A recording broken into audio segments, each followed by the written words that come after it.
雖然之嘛，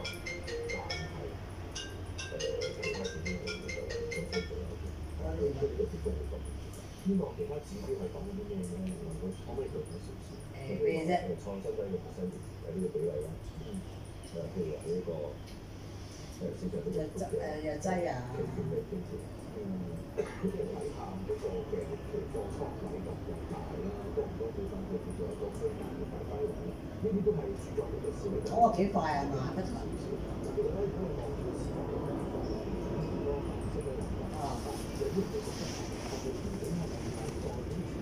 係咯，琴日又唔講。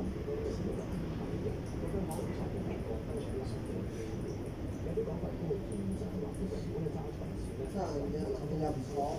唔係，琴日應該同人同佢交，先送佢一陣。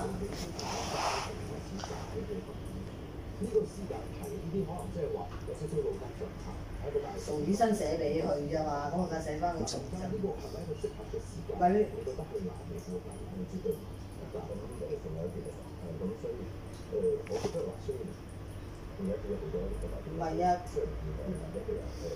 唔係啊，要講咩啊？講阿哥同佢講，呢個星期幾？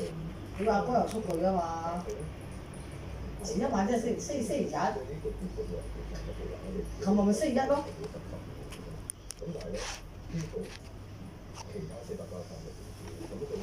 真係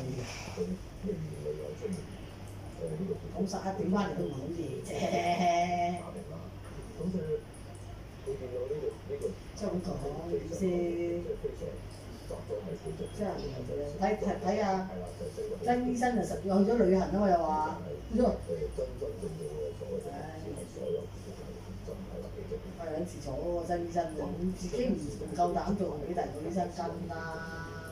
你登我冇意思喎，大佬，人哋醫生寫到明㗎，咪寫一定即刻快啲做咗。阿曹醫生都係我要快啲做咗。如果我唔撚知佢驚咩嘢真係，咁樣係醫生嚟嘅，反正，覺得係人，真係我嘅正話蘇高嚟揾啦，冇辦法㗎，咁你做咩我話齋，出面環境好好話齋，唔通而家走去轉行？唔係啊，唔係啊，唔通轉行啊？而家做多行都冇問題㗎。唔係啊，咪係咯，咁咪做啊！啲人話齋邊行？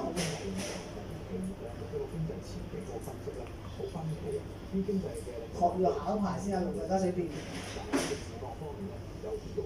要讀書㗎，規定你要讀幾多年㗎？